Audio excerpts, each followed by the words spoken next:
Oke, halo Sobat Pintar, balik lagi bersama saya Chris. Jadi ini di Duit Pintar kali ini kita ada kedatangan tamu yang berbeda. Jadi kita kedatangan salah seorang pakar di dunia Bitcoin. Nah, namanya Bapak Henry Mualim. Hello, thanks for Yes, having me. Terima kasih udah ngundang.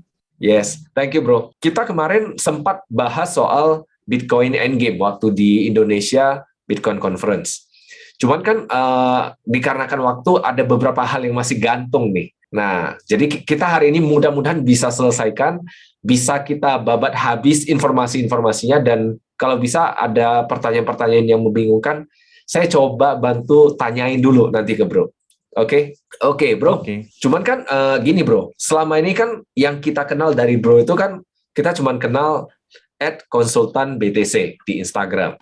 Kira-kira bro, kalau misalnya orang nanya nih, bro, lu ini siapa? Henry Mualim ini siapa gitu loh. Nah, bisa dikenalin bro, bisa diceritain bro. Gimana ceritanya bisa lu tiba-tiba dari entrepreneur, tiba-tiba bahas soal Bitcoin dan bisa gue bilang cukup komprehensif gitu loh. Ya, kalau ditanya soal pekerjaan, sebenarnya saya pengusaha ya, pengusaha retail di Surabaya, dan saya juga mau startup juga di bidang makanan nih sebentar lagi. Jadi ya, gue pengen ini sih coba beberapa usaha lah. Kalau itu background pekerjaan gue. Tapi kalau terjun ke Bitcoin Black Hole ya, tadi pertanyaannya itu kan. Yes, yes. Uh, Gua tahun 2016 kan gue lulusan dari US, tahun Aha. 2013 balik ke Indo. Tapi semasa waktu gue di US itu gue udah dibilangin sama teman-teman di sono, lu invest di Facebook, lu invest di company ini dan itu bakal value-nya bakal naik. Tapi gue sangat bodoh banget sih secara financial literacy ya. Gak ngerti lah soal pasar saham, pasar modal, pasar macam-macam, investnya gimana. Yang gue tahu itu dari turunan orang tua doang. Yang waktu itu demennya itu antara properti atau emas gitu kan. Hmm, Jadi generasi kita kan di Indonesia tuh generasi ortu sukanya dua itu ya. betul betul. Jadi waktu gue ke US pun waktu dibilang temen udah mau diajarin nih, gue yang nolak, gue yang nggak mau gitu. Parah banget. Miss opportunity, gue inget bener nih, Facebook waktu dia IPO, dia itu harganya 40, sekitar 40 US dollar. Ya kan dia harga IPO 40. Aha. Drop langsung ke $20. Itu pas gue di Yes. US, itu sambil gue lihat, oh $20. Wah, serem juga ya. 50% langsung drop gitu. Ya itulah, karena gue nggak ngerti, gue masih buta secara financial literacy, jadi gue nggak pernah masuk di pasar modal. Terus ada teman Hmm. juga tahun 2016, gue lagi balik ke sono kan, sering main ke US juga, Mhm. lagi duduk ngobrol-ngobrol sama teman di sana yang lebih tua gitu. Mereka ngomong, lu mesti invest, lu mesti mikirin invest nih, lu udah gede gitu loh, lu udah Mhm. dewasa, mesti mikirin jangka panjang. Duit lu itu lu taruh di index fund kayak gitu, lu S&P Ah, 500, mau di Vanguard, mau di mana aja bisa. Ntar lu compounded in interest, bunganya itu bisa berjalan terus, ntar bisa jadi gede, dikasih hitungannya lah iya segala iya macam. iya iya. Iya. 2016 tuh gua mulai tertarik, iya kenapa gua nggak dulu kok nggak invest aja ya di pasar modal kayak gitu. Ya singkat cerita, tahun 2017 pas di Indo, ini bener-bener random banget. Gua nggak pernah dengar tentang Bitcoin sebelumnya. Mhm. Gue tiba-tiba buka aplikasi di handphone, pas mau belanja apa gitu. Gue mau belanja di mana gitu. Itu perlu pembayaran pakai Doku. Nah, Aha. tahun 2017 itu Doku, kan gue install verifikasi dan seterusnya. Terus gue uh, cek aplikasinya itu seperti apa sih. Itu ternyata ada pilihan investasi waktu itu di Doku. Ah, Dan investasinya selain emas, kalau nggak salah sih ya, reksadana atau emas, terus satunya Bitcoin. Waktu itu PT Bitcoin Indonesia atau Indodax yang dikenal sekarang. hahaha. Nah, itulah sejak itu gue iseng banget. Awalnya iseng banget sih sebenarnya, nggak pernah dengar sebelumnya Bitcoin ini apa. Terus gue masukin sedikit gitu. Cuman iseng aja gitu, duit iseng masuk di Bitcoin sedikit. Nah, itu sekitar Agustus 2017, gue nggak lihat apa-apa. Itu waktu bull market kan, Yes yes seperti yang lu yes. tahu. Gue cuma ngecek sesekali gitu, oh naik, turun, pertama turun, Agustus sempat turun, turun 10-20% gitu. Oh ya udahlah, cuma iseng doang gitu. Kalau kalau ambruk gitu ya udah nggak gue apa-apain juga, nggak ngefek gitu ke kehidupan sehari-hari. Nah terus udah gue nggak lihat kan, September gue lihat lagi, iseng-iseng, kok apaan nih? Awalnya nominal segini kok tiba-tiba naiknya 20%, 30%. Gue kaget banget, serius. 2017 itu gue kaget banget September, terus gue mulai intens belajar dari situ. Nah, dari nih yang nilainya itu naik tinggi gitu, gue mulai intens belajar. Pertama-tama yang disaranin sama banyak orang itu selalu ke Twitter kan zaman itu. Yes. Jadi gue mulai nih follow dari percakapan macam-macam, gue follow beberapa orang di Twitter, project di Twitter. Awalnya kan masuk di bermacam-macam koin lah, bermacam-macam project, banyak yang di-hypein, ICO itu banyak banget, ya kayak gitulah. Ya dari situ, ya untungnya sih, waktu di puncak bull market, ini satu hal yang mungkin sampai hari ini yang bikin gua stay di industri ini hari ini, ya karena orang tua gua bilang, waktu Desember nih, waktu puncak, the top of the market, my parents said, kamu udah untung, tarik. Kan mereka kan konservatif, modalnya itu lebih main aman kayak gitu. Betul. Jadi kamu tarik, modalnya kamu tarik, biar untungnya aja yang diputerin gitu. Jadi ya thank God ya, thankfully gue ikutin saran mereka waktu itu. Kan waktu itu masih newbie banget, nggak bisa ngebaca market, nggak bisa ngerti fundamental dan seterusnya. Ya gue ikutin saran mereka dan beneran after that the market drop, Bitcoin first, mari gitu. Habis itu altcoin macam-macam mulai berguguran kayak gitu 2018. Tapi gue kan udah komit ya, this is the future. Cuman ngerti gitu doang kan. Meskipun siklusnya atau market cycle-nya gue masih belum paham waktu itu kan. Nah, dari situ drop 2018, dari situ gue semakin perdalam pembelajarannya di bidang ini gitu. Dari situ ya alhasil hari ini masuk di Bitcoin Black Hole kayak gitu. Oke. Nah, bro, mungkin banyak orang yang di luar sana yang ngira gini, bro, lu udah punya bisnis, ya kan? Sekarang ngapain lu capek-capek ngurusin orang-orang yang mau investasi kripto? Emang lu dibayar, bro? Emang ada skema MLM-nya, bro? Jelasin dikit dong, bro. Ya. Nah, ini gue barusan aja kan nge-story tentang kursus nih. Jadi kalau pemikiran gue nih, kalau gue sendiri sebenarnya tahun 2018 kan udah mulai memperdalam ya pengetahuan. Tahun 2019 gue belum ketemu komunitas CryptoWatch, Cryptstock, kan nggak tahu tuh. Dan di Surabaya tuh kayak nggak ada gitu.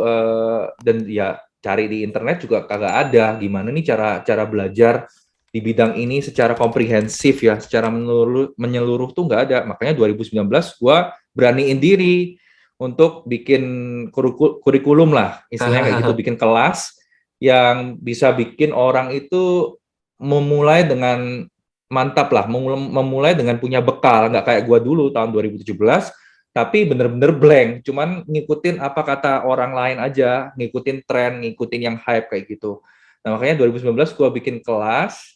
Dan ya makanya yang seperti kalau lu kenal ada beberapa orang yang di kelas awal itu yang udah orange pilled sampai hari ini. Nah, salah satunya kalau lu kenal si Pratiwi itu. Iya.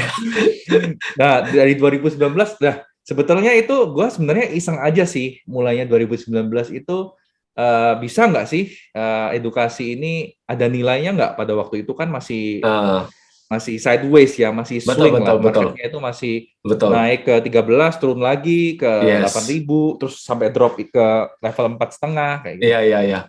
Itu masih seperti itu. Cuman gua salah satu konfirmasinya tuh karena orang-orang yang kayak Pratiwi dan teman-teman yang ngambil kelas gua di awal-awal itu. Makanya gue rasa, berarti bener ada value-nya kayak gitu. Makanya gue nawarin sampai sekarang sih sebenarnya kalau orang mau kursus Bitcoin tanda kutip gitu kan, gue kasihnya di sudut seperti itu sih. In that angle, I give them something comprehensive for them to be able to start supaya mereka itu bisa mulai sendiri gitu. Nggak harus ngikut apa kata influencer atau kata sosial media atau media massa, tapi mereka bisa narik kesimpulan sendiri kayak gitu. Oke. Nice. Nanti linknya kasih ke saya, bro, biar saya masukkan di deskripsi juga. Nah, berarti bisa saya katakan dari Bitcoin-nya sendiri, bro nggak dibayar dong. Cuman Ya, cuman jadi karena bro punya inisiatif kan, inisiatif mm, ini barang bagus nih, gua promotin, kira-kira begitulah ya.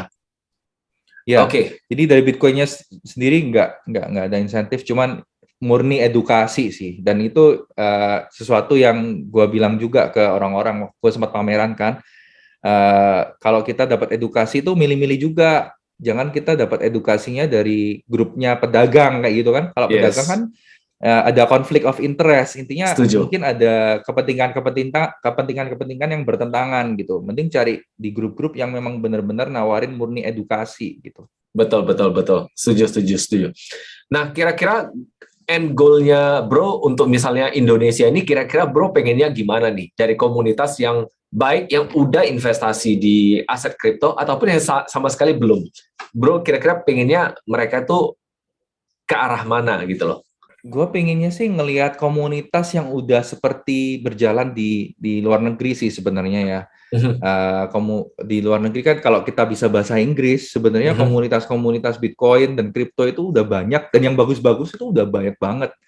Dan kalau kita lihat influencers di dunia bahasa Inggris itu sebetulnya lebih banyak yang terkenal itu lebih banyak yang datang dari komunitas Bitcoin kayak gitu. Jadi gua lihatnya sih sama teman-teman, makanya barusan kan habis kita ngelihat Indonesia Bitcoin Conference yang di Miami itu, kita langsung berpikir gitu sama Pratiwi yang kenapa kok nggak kita aja yang ngadain. Nah, Yes, makanya yes, yes. kita sih pengennya punya komunitas Bitcoin yang kuat ya, yang fokusnya itu Bitcoin. Kita nggak mau ngejelekin macam-macam proyek, tapi Betul. kita itu rindu, pengen ngelihat orang-orang yang di Indonesia ini lebih dulu kenal Bitcoin, yaitu the big boss of crypto gitu ya. Karena kalau orang-orang nggak paham Bitcoin, pasti semua macam topik kripto itu pasti gagal paham gitu. Jadi Jadi irrelevan dari ya. pemahaman yang benar tentang Bitcoin, baru orang bisa ngambil kesimpulan sendiri tentang berbagai macam proyek kripto yang lain gitu dari situ ya.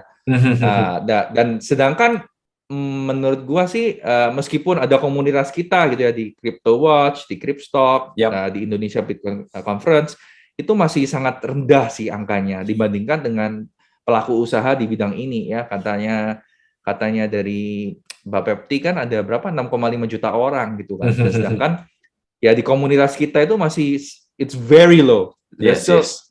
a lot of growth. Masih ada banyak gitu. Betul, Pertumbuhannya itu betul, masih betul. bisa pesat di sini. Betul, Ya dari betul. situlah endgame-nya komunitas Bitcoin yang sehat supaya kenapa? Supaya kalau di luar negeri kan kita ngeliat gitu. Kalau kita mau terjadi suatu perubahan di suatu kota atau di suatu komunitas atau di suatu negara bahkan ya terlebih dahulu orang-orang yang ada di posisi tertentu itu di orange pill dulu gitu. Orang-orang yang di posisi tertentu itu teredukasi dulu yang benar, terus juga bisa mengerti Bitcoin itu apa dan macam sebagainya.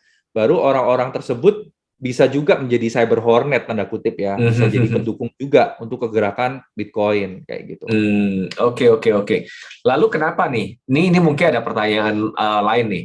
Bro, Bitcoin kan teknologinya udah kuno, bro. Kenapa nggak yang lain aja, bro, yang digunakan sebagai yang utama? Bisa dikasih penjelasannya, bro? Mm-mm.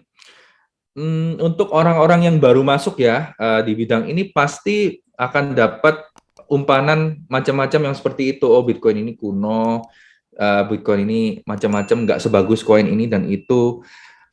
Padahal pada kenyataannya sebetulnya Bitcoin itu, saya udah tulis kan rahasia pedagang kripto hashtagnya di Instagram. Pada kenyataannya Bitcoin itu kan software ya, pada dasarnya itu kan cuma program. Betul. Sebetulnya Bitcoin itu kalau mau dibuat cepat itu bisa. Bitcoin mau dibuat punya fitur ini dan itu sebetulnya bisa dan sudah ada. Gitu. Kalau banyak orang yang nggak tahu ada beberapa proyek itu yang membangun di atas Bitcoin untuk bisa memperkenalkan smart contract, untuk bisa memperkenalkan instant transaction kayak Lightning Network kayak gitu, untuk bisa memperkenalkan DeFi, NFT itu udah ada dibangun di Bitcoin di atas proyeknya Bitcoin ya. Tapi ya sekali lagi apakah itu misi dan tujuannya Bitcoin, endgame-nya Bitcoin sendiri itu menurut saya itu kayak dessertnya gitu, kayak sampingan-sampingannya bisa gitu. hal-hal tersebut bisa menjadi besar, tetapi itu bukanlah misi dan endgame-nya Bitcoin itu sendiri sebetulnya. Oke. Nah, bercerita soal endgame, kemarin kan kita udah sempat bahas sedikit soal endgame waktu di Indonesia Bitcoin Conference. Bisa dijelasin, bro? Mungkin ada yang belum pernah ikut kemarin. Apa itu endgame? Jadi tema topik bahasan saya kan Bitcoin Endgame. Itu sebenarnya Betul, saya ambil dari Marvel betul. Cinematic Universe ya, MCU.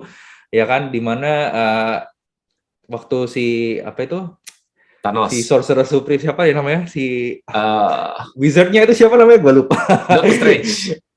Ya, Doctor Strange. Waktu Doctor si Doctor Strange. Strange itu mau ini kan gabung sama jagoan lainnya untuk ngalahin Thanos.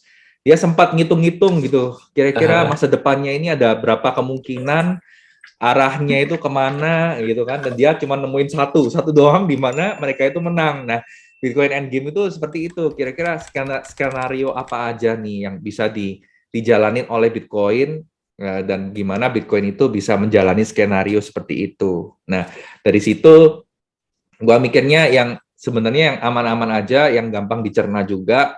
Beberapa skenario-nya yang seperti udah kalian dengar juga kan di Indonesia Bitcoin Conference, bisa jadi alat sebagai menyimpan nilai. Gua jelasin di situ alat menyimpan nilai itu apa aja. Bitcoin itu bisa dipakai emas digital sebagai digital property, menggantikan tabungan di bank dan sekuritas gitu kan. Bukan menggantikan, tapi sebagai tambahan lah di tabungan di Yes, bank dan yes. sekuritas.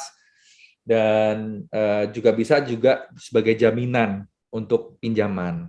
Nah, Bitcoin endgame-nya bisa seperti itu. Bisa juga yang kedua kan Bitcoin bisa juga dipakai untuk alat transaksi atau sebagai jaringan sistem keuangan. Nah, nasibnya Bitcoin kalau endgame-nya seperti itu, valuasinya berapa? Waktu conference itu lebih ke ngomong soal valuasi sih. Kalau Bitcoin dianggap seperti ini, valuasinya berapa? Seperti itu, valuasinya berapa? Nilainya berapa? Kayak gitu.